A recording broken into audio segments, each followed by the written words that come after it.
දැන් අශෝක මහත්මයා ඉතාම පැහැදිලි ප්‍රායෝගික මාර්ග සිතියමක් ඉදිරිපත් කරා මේ ඉන්න සභාවටත් අපි මේක රට කරන් ගියාම රටට ලංකාවේ සමස්ත බලශක්ති පද්ධතිය 100% පුනර්ජනනීය බලශක්ති පද්ධතිය බවට පරිවර්තනය කරන්න දැන් කාටවත් කියන්න බෑ ඇත්තටම ප්‍රායෝගිකව වැඩ පිළිවෙලා ඉදිරිපත් වෙලා නැහැ කියලා. දැන් අපි මේ වැඩ පිළිවෙල වල ගැන කතා කරනවා බලශක්ති ක්ෂේත්‍රයේ පුනර්ජනනීය බලශක්ති සංවර්ධනය ගැන කතා කරනවා. නමුත් ගොඩක් තැන්වල කතා වෙන්නේ නැහැ මේ කුමක් සඳහාද? අවසානයේ මේ මොකක් වෙනුවෙන්ද අපි අතරම වැඩ කරන්නේ? අපි අද මේ වුණත් එකතු වෙලා ඉන්නේ මේ හුදු පුනර්ජනනීය බලශක්තිය වෙනුවෙන් පමණක්ද කියලා. දැන් පුනර්ජනනීය බලශක්තිය හෙට දවසේ කුමක් සඳහාද කියන ප්‍රශ්නේ අහුවහම අපි අද රට දිහා බලුවොත් රටේ මිනිස්සු ඉන්නේ අපේක්ෂා බංගත්වයේ. මේ රටේ කිසිම ආණ්ඩුවකට අඩුම ගානේ 1978න් පස්සේ ජාතික සැලසුමක් නැහැ. රටට ජාතික සැලසුමක් නැති හින්දා කිසිදු ක්ෂේත්‍රයකට ජාතික සැලසුමකුත් නැහැ. ඒක අශෝක මහත්මයා කිව්වා වගේ ප්‍රවාහණය වෙන්න පුළුවන්, අධ්‍යාපනයේ සෞඛ්‍ය වෙන්න පුළුවන්, යටිතල පහසුකම් වෙන්න පුළුවන්. අලුත්ම උදාහරණය දළදා තැන්ම වෙන්න පුළුවන්. බලශක්තිය වෙන්න පුළුවන්. එතකොට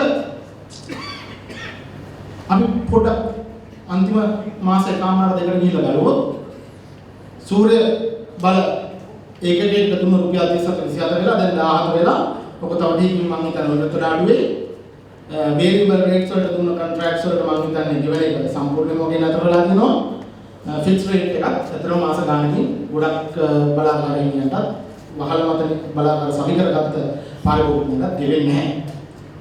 ඒ අතරතුරේ ලංකාවේ ස්වභාවික සම්පත් ටික ඉන්දියාවට රජයන් දෙකක් අතර විසුමක් විදිහට පවර්ලා දෙන්න එකඟතාවයක් ඇති කරගන්න උත්සාහයක් දරනවා පෙබරවාරි 15 වෙනිදා මෝඩි අගමැතිතුමා සම්ප්‍රාප්ත වෙනවා වඩම්මනවා චුරුමැරදී ලංකාවට එතුමාත් එක්ක කතා කරලා කියනවා ලංකාවේ මොහොත ගවේෂණය කරලා සිටියම නීමේ අයිතිය ඉන්දියාවට පවර්ලා දෙන්න දැනටමත් ලංකාවේ නැගෙනහිර ගුවන් සීමාව මම දැන් තරමින් ඉන්දියානු එයාර් ට්‍රැෆික් කන්ට්‍රෝලින් එකකින් යුනිට් එකෙන් තමයි පාලනය වෙන්නේ චෙන්නයි වල ඒකේ ආදායම ගන්න ඉන්දියාව.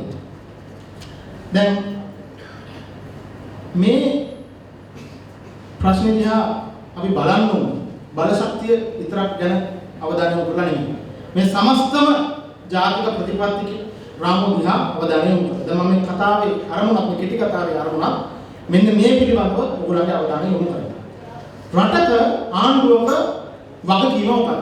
ඒගොල්ලන්ගේ වගකීම පබ්ලික් කස්ටෝඩියන්ෂිප් එකේ රෙස්පොන්සිබිලිටි එක ඉටු කරනවා. ඒ කියන්නේ මහජනතාවගේ අභිලාෂයන් ඉටු කරන්න ඔවුන්ට අපි ලබා දෙනවා తాවකාලික බාරකාර බලයක්. ඒ බලය භාවිතා කරලා මිනිස්සුන්ගේ ඒ වගකීම ඉටු කරන්න ඕනේ. මෙහෙම කියනකොට අපි සිද්ධාර්ථ මොකක්ද මේ පබ්ලික් කස්ටෝඩියන්ෂිප් රෙස්පොන්සිබිලිටි? වෙන මොකක්වත් නෙමෙයි. මිත්‍රෝරුනි මේ වගකීම රටේ මිනිස්සුන්ට ඉහළ ගුණාත්මකතාවයක් ඉහළ ජීවන තත්ත්වයක් ළඟා කරගන්න. වෙන මොකක්වත් නෙමෙයි. හිඟා කරන මිනිහට තුන් වේල කාලා ඉන්න පුළුවන් ආර්ථිකයක් හැදෙනවා. තුන් වේල කරන මිනිස්සුන්ට ඉතින් උඩට යන්න පුළුවන් ආර්ථිකයක් හැදෙනවා. හැමෝටම හොඳ යටිතල පහසුකම් විභාග පොදු යටිතල පහසුකම් විභාග ප්‍රතිඵල භුක්ති විඳින්න ලැබෙනවා. හොඳ අධ්‍යාපනයක් හොඳ සෞඛ්‍යයක් ඒ ආකාරයෙන් ගත්තාම අපේ දැන් ඉන්න ජීවන තත්ත්වයට වඩා ඉහළ තැනකට යන එක තමයි අපේ අවශ්‍යතාවය. ඒකට රජයක වගකීම මෙන්න මේ අවශ්‍යතාවයට ගන්න ඕන ක්‍රියාමාර්ග ගන්න එක. මොකක්ද මේ අවශ්‍යතාවයට ගන්න ඕන පළවෙනි ක්‍රියාමාර්ගය? රටක මිනිස්සුන්ගේ quality of life එක වැඩි කරන්න ඕන නම් ආණ්ඩුව සමාජ සංවර්ධනයට වියදම් කරන මුදල් වැඩි වෙන්න ඕනේ. එහෙම නේද? ඒ මුදල් වැඩි වෙන්න නම් රටේ රාජ්‍ය ආදායම වැඩි වෙන්න ඕනේ. රාජ්‍ය ආදායම වැඩි වෙන්නේ කොහොමද මිත්‍රෝනේ? රාජ්‍ය ආදායම වැඩි වෙන්නේ positive sustainable economic growth එක. ධනාත්මක තිරසාර ආර්ථික වර්ධනයක් පවත්වාගෙන යන්න පුළුවන් නම් විතරයි. ඒක හදන්න රටකට කර්මාන්තෝ. ඒක හදන්න මිනිස්සුන්ගේ ගෘහස්ත පරිභෝජනය බලශක්ති පරිභෝජනය ඉහළ යන්න. ගෙදර වැඩ කරන ගෘහණියගේ කාලය වඩා ඵලදායීව මේ ආර්ථික ක්‍රියාවලියට දායක කරගන්න ක්‍රමයක් හැදෙන්න ඕනේ. අතින් පොල් මිල්ක මනුස්සයට බ්ලෙන්ඩර් එකේ පොල් මිල්ක ගන්න අවශ්‍ය විදිහේ බලශක්ති සැපයුමක් අවශ්‍ය විදිහේ උපකරණ යාන්ත්‍රණයක් කාර්මික යාන්ත්‍රණයක් මේ රටේ තියෙන්න ඕනේ. දැන් මේක කරන්න නම් මූලිකම දේ අනිත් හැම රටක් දිහා බලුවාම ජර්මනි දිහා බලුවාම කොරියාව දිහා බලුවාම චීන දිහා බලුවාම ඇමරිකා එක්සත් ජනපදය ප්‍රංශ ඉංගලන්ත දිහා බලුවාම මේ කර්මාන්ත පදනම හදලා තියෙන්නේ මූලෝපායක වශයෙන් වැදගත් වෙන කියන්නේ ස්ට්‍රැටජික් ඉන්ඩස්ට්‍රියල් බේස් එකක් හදලා දෙවනුව මේ ස්ට්‍රැටජික් ඉන්ඩස්ට්‍රියල් බේස් එක හෙවි ඉන්ඩස්ට්‍රීස් වෙන්න පුළුවන් කුඩා සම්බන්ධ පරිමාණ කර්මාන්ත වෙන්න පුළුවන් ජර්මනිය ගත්තොත් 80% ආර්ථිකයේ මේ කුඩා සහ මධ්‍ය පරිමාණ කර්මාන්ත දැන් ඔබතුමාලා කල්පනා කරනදී මොකාටද මම මේ හැරෙන්න හදන්නේ මොන පොල්කටේ කන්නේ මේ අතරම සූර්ය වල පොල්කටේ දිහාට තමයි හැරෙන්නේ දැන් උපාය මාර්ගික කර්මාන්ත ගත්තාම ලෝකෙ මේ වෙලාවේ ගෝලීය සැපයුම් දාමයට ක්‍රිටිකලි අවශ්‍ය සප්ලයි ක්‍රිටිකල් එලිමන්ට් දෙකක් අපි ගාව එකක් හරිත බලශක්ති ජනනය කිරීමට අපිට තියෙන විභවතාවය ඒක සූර්ය බලය වෙන්න පුළුවන් සුළං බලය වෙන්න පුළුවන් එහෙම නැත්නම් අශෝක මහත්මයා අපිට කියපු එක සාකච්ඡාවකදී අවධානය යොමු කරා අපේ ජීවතෝමල් බලය ගැන නැත්නම් අපේ මුහුදු රළ උදම් රළ වල තිබෙන බලශක්ති ධාරිතාවය පිළිබඳව දෙවෙනුව සප්ලයි ක්‍රිටිකල් රෝ මැටීරියල් ඒ කියන්නේ මෙන්න මේ සිටියමේ ගොඩබිමත් මුදේ අපිට තියෙන කෝබෝල්ට් ටික නිකල් ටික මැංගනීස් ටික කොපර් ටික ඉල්මනයිට් ටික තෝරියම් ආරංචි තියෙනවා අතන යුරේනියම් බව එක අවස්ථාවකදී ඇති කියන සැකරය කියලා මම ඇත්තටම කියලා නෑ. ඒතකොට අපිට අවශ්‍ය මූලිකම කාරණා ටික තියෙනවා. ඒතකොට කොහොමද මේ ස්වභාවික සම්පත් ටික අපේ කරගන්නේ? මේක අපේ කරගන්න නම් අපි මේ ස්වභාවික සම්පත් ටික ලංකාව ඇතුලේ අගය එකතු කරලා නිෂ්පාදන කාර්යයකට භාවිත කරන්න ඕනේ. ලෝකේ තවදුරටත් ගල් අමුණු වලින් හදන ඉතාම දූෂිත බලශක්ති ප්‍රභවයකින් ජනනය වෙන බලශක්තියකින් කර්මාන්ත දුවන එක ලොකු වැඩක් විදිහට පිළිගන්නේ නැහැ. අගය එකතු කිරීම වැඩි වෙන්නේ බ්‍රෑන්ඩ් වැලියු එක වැඩි වෙන්නේ ඒ රටේ තියෙන සොෆ්ට් පවර් එක වැඩි වෙන්නේ අපිට කොච්චර ග්‍රීන් ඉන්ඩස්ට්‍රියල් රෙවොලූෂන් එකක් මේ රටේ කරන්න පුළුවන්ද කියන කාරණය මත. ඉතින් අපිට පුළුවන් නම් ලෝකේ ලොකුම කෝබෝල් නිදිය තියනවා කියන ඔය කියන කඳුවැටියේ ඔය මුහුදේ දකුණ තියෙන අෆ්‍රාසිටිකින් කියන කඳුවැටියේ ඔය කෝබෝල් ටික ගෙනල්ලා අප්‍රිකාවත් ආසියාවත් අතර වෙළඳාමට අවශ්‍ය වෙන නව විදුලි බැටරි නිෂ්පාදනය කරන්න. මුලින් එකලස් කරන්න වෙන්න පුළුවන් පස්සේ නිෂ්පාදනය කරන්න වෙන්න පුළුවන්. අපිට කොතරම් විදේශ විනිමයක් හොයන්න පුළුවන්. සූර්ය බල කර්මාන්තය වැදගත් වෙන්නේ මේ හරිත බල ශක්තිය හතර විතරක් ගොඩ දාන කර්මාන්තයක් විදිහට නෙමෙයි. ඒක වැදගත් වෙන්නේ මේ කාමවත් දවවක් නැතුව තමන්ගේ දෙපයින් මේ රටේ මිනිසුන්ගේ සල්ලි වලින් නැකිට මේ කර්මාන්තය තමයි අපිට තියෙන එකම ඉඩකඩ අනාගතයේදී new energy industrial manufacturing base එකක් මේ රටේ හදන්න. මේක මම සිංහලෙන් කියනවා ඉංග්‍රීසියෙන් කිව්වා අපි හැමෝටම සුද්ධ සිංහලෙන්ම තේරෙන්න ඕනේ. නැත්නම් සුද්ධ ඉංග්‍රීසියෙන්ම තේරෙන්න ඕනේ. එතකොට අපි අද සූර්ය බලය ධෛර්යමත් කරන්න, ඒක අධෛර්යයටපත් නොකර ඉන්න, ඒක ප්‍රවර්ධනය කරන්න, අපේ කර්මාන්ත කරුවන් රැක ගන්න, ඒ කර්මාන්ත වලට අවශ්‍ය අරමුදල් ලබා දෙන්න. එහෙම නැත්නම් ඒ කර්මාන්ත වලට අවශ්‍ය තාක්ෂණය ලබා දෙනවා. එහෙම නැත්නම් ඒ කර්මාන්ත වල නිෂ්පාදනයක් වෙච්ච දැන් පහළම සූර්ය බලාගාරයක් ඉදිරි කරගත්තොත් දැන් මගේ යුනිවර්සිටි එක කිලෝ 40ක් මම රුපියල් 37 ගාන පොතේ හැටේ ගන්න ඕනේ දැන් මම හිතන මොකද වන්නේ නැහැ. ඒ මිල මත තමයි රේට් ඔෆ් රිටර්න් එක කැල්කියුලේට් වෙන්නේ. ඒක මත තමයි අපේ කර්මාන්ත වලට කොච්චර ව්‍යාපාර අවස්ථා එනවද කියලා තීරණය වෙන්නේ. මේක කරන්නේ නැතුව මේක අකුලනවා. මේකේ අවශ්‍යතා දෙකක්. එකක් මේ අපේ ස්වභාවික සම්පත් අර ප්‍රබලව ආරසනින්ද අපේ කර්මාන්තවලතුමා හොඳ මිනිස්සෙක් නමුත් මොකක් වගේ ඒකට එකඟ වෙච්ච ඒකකතා දුසුම ප්‍රකාරව අපේ සම්පත් ටික දැහැගන්නේ ඉන්දියාවට අපේ සම්පත් ටික දැහැගන්න මට ආරංචි පොඩි හාහුවක් යනවා මේ වෙලාවේ අදානි සමාගම මන්නාරකින් අපේ විතර ගහලා ඉවරුවට පස්සේ දැන් LTL ආයතනයේට පොක්ක දාගන්න බැල්ම දාන්න පටන් අරගෙන තියෙනවා. එතකොට මේක නම් අපේ අනාගතය. ඊළඟ අවුරුදු 100 මගේ දරුවන්ට ඔබේ දරුවන්ට අපේ දරුවෝ මුණුපුරන්න තුන් වේල කාලා සාමකාමීව සමෘද්ධිමත් රටක ඉන්න තියෙන අයිතිය ඉටු කරගන්නට කොහොමද?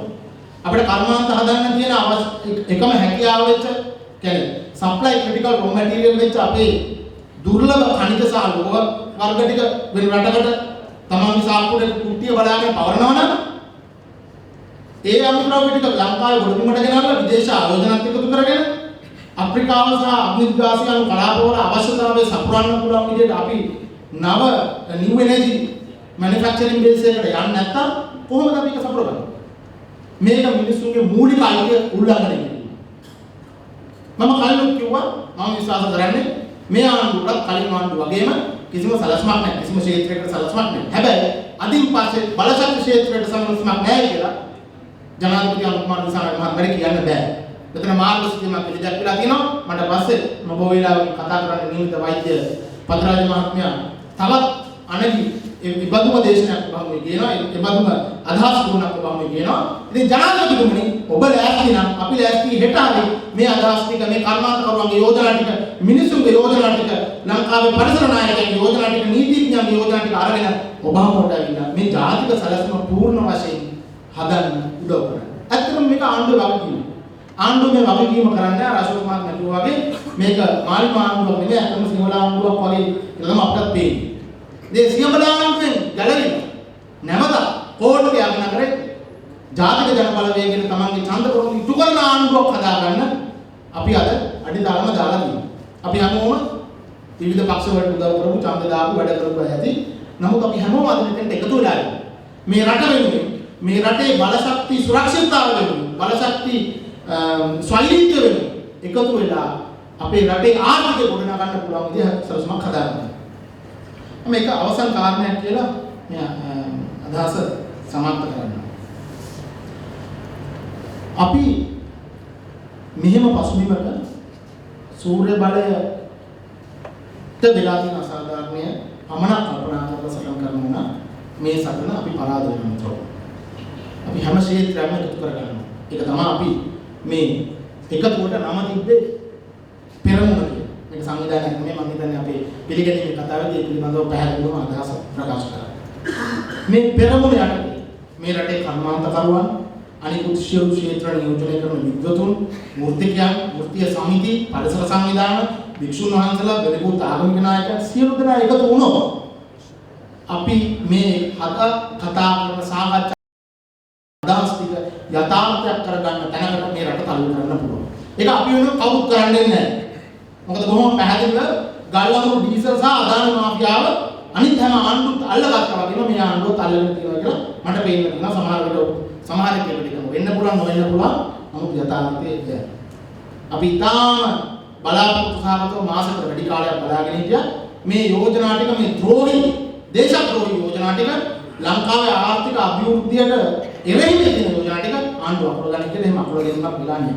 ඒකින්ද තමයි අපි අද තීරණය කරේ මෙවැනි සම්මන්ත්‍රණ ජාතික සම්මන්ත්‍රණ පවත්වලා ඇත්තටම මේ වෙලාවේ බලශක්ති ක්ෂේත්‍රයේ මේ විදුලි බල මණ්ඩලයේ ඉන්න පචෝරිස්ලා කියන මුසාවාද ටික නිවැරදිව එළිදරව් කරලා ඒ වගේම රට ඉස්සරහට යන්න පුළුවන් මාර්ගස්තියක් ඉදිරිපත් කරලා මේ සටන ඊළඟ අදිට ගෙනියන්න. ඉතින් මම ප්‍රාර්ථනා කරනවා අපි හැමෝටම අද මේ පටන් ගත්ත තැනින් ඉදිරියට යන්න ශක්තිය ධෛර්යය ලැබේවා කියලා ඕනසි. අවසාන වශයෙන් මේ ආරාධි දේශක මහත්තුන් හැමෝම ඉදිරිපත් කරන PowerPoint presentation එක ඔයගොල්ලන්ට QR code එක ස්කෑන් කරලා ඩවුන්ලෝඩ් කරගන්න පුළුවන්. අපිලා සීමිත පිටපත් ප්‍රමාණයක් තියෙනවා මුද්‍රණය කරලා. නමුත් මම පිළිස සෑහෙන ප්‍රමාණයක් 150 දෙසෙන් ඉන්නේ. මම හිතනවා වඩා හොඳ වෙයි ඔයාලට QR code එක මෙතන දාන්න ඊපස්සේ හදලා තිබුණා. ඒ සමස්ත කතාවට අදාළ ඒ සියලුම ලියකින් ටික ඩවුන්ලෝඩ් කරගන්න පාවිච්චි කරන්න.